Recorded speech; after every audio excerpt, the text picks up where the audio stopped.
আসসালামু আলাইকুম everyone, welcome back to my channel Nasma kitchen. নতুন আরেকটি রেসিপিতে সবাইকে স্বাগতম। আজকে আমি রান্না করব কই মাছের ভুনা। আর আমাদের বাঙালিরা তো মাছে ভাতে বাঙালি, মাছ ছাড়া আমাদের চলেই না। খুব সহজভাবে দেখাবো, আশা করি তোমাদের সবার ভালো লাগবে।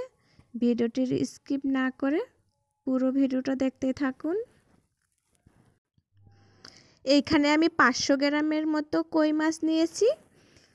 সব কই মাছ ধুয়ে কাটে বাছে রাখছি। এখানে আমি টমেটো নিয়েছি, লবণ, হলুদ, মরিচ, গুঁড়ো মশলা, পেঁয়াজ কুচি, রান্নার সব উপকরণ নিয়ে রেখেছি। চলুন এখন রান্না শুরু করা যাক।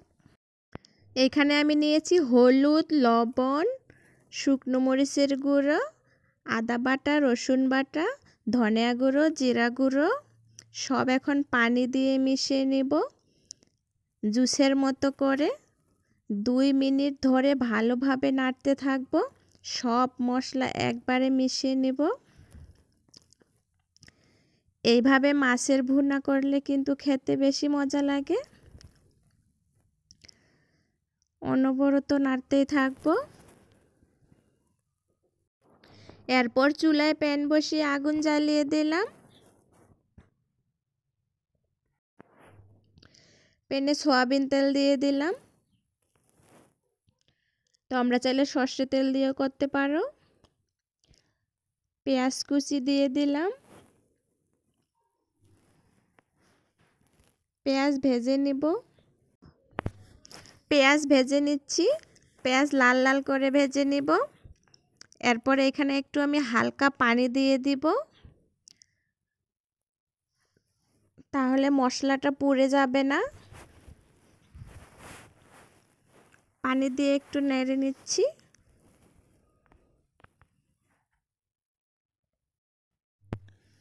পেঁয়াজটা ভাজা হয়ে গেছে।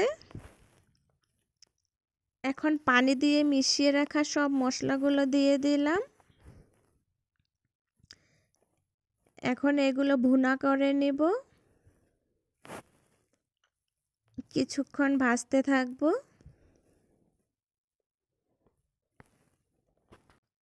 বন্ধুরা প্লিজ এখনও যদি চ্যানেলটি সাবস্ক্রাইব করে না দিয়ে থাকেন তাহলে প্লিজ সাবস্ক্রাইব করে দেন আর লাইক কমেন্টও করে দিবেন। এরপর আমি এখানে একটা টমেটো কুচি দিয়ে দিলাম। আর এই টমেটোটা দেওয়াতে মাছের স্বাদও বেড়ে যায় আর তরকারির কালারটাও খুব সুন্দর আসে। এখন আমি ঢেকে দিয়ে দিব। এরপর ঢাকনাটা সরিয়ে দেখলাম। দেখুন বন্ধুরা, টমেটো একবারে সিদ্ধ হয়ে গেছে। এখন আমি কিছুক্ষণ কষিয়ে নিব, 3-4 মিনিটের মতো।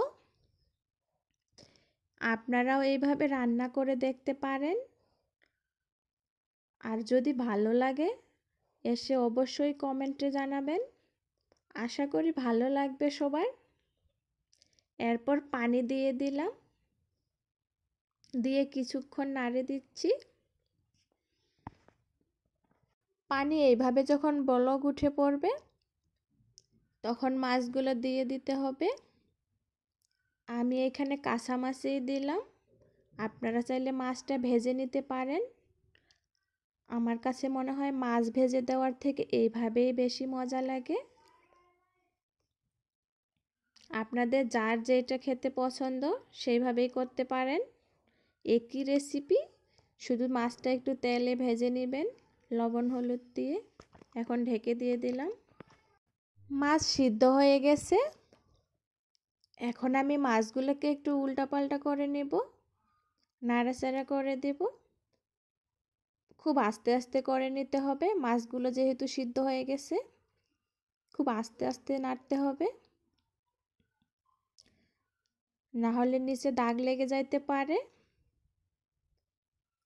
এখন আমি 5 মিনিটের মতো আবার রান্না করে নেব। 5 মিনিট জাল করার পর দেখুন রান্না হয়ে গেছে। দেখুন বন্ধুরা কত সুন্দর দেখাচ্ছে। খেতেও কিন্তু অনেক মজা হয়েছে। অবশ্যই বাসায় ট্রাই করে দেখবেন। কই মাছ খেতে কার না ভালো লাগে, আর যদি হয় দেশি কই এটা আমি দেশি কই মাছ রান্না করছি। রান্না একবারে হয়ে গেছে। এখন আমি চুলা অফ করে দিলাম।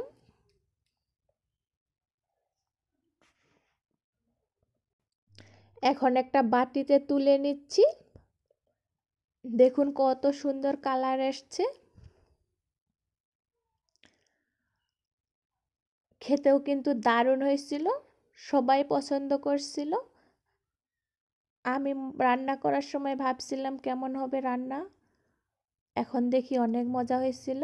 এখন থেকে আমি এরকমভাবেই কই মাছের ভুনা করি। একটা বাটিতে পরিবেশন করে নিলাম।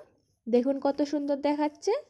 এখনও যারা সাবস্ক্রাইব করেননি প্লিজ প্লিজ বন্ধুরা সাবস্ক্রাইব করে দেন, পাশেই থাকার অনুরোধ রইল। নেক্সট কোনো ভিডিওতে আবার দেখা হবে। ততক্ষণে ভালো থাকুন সবাই।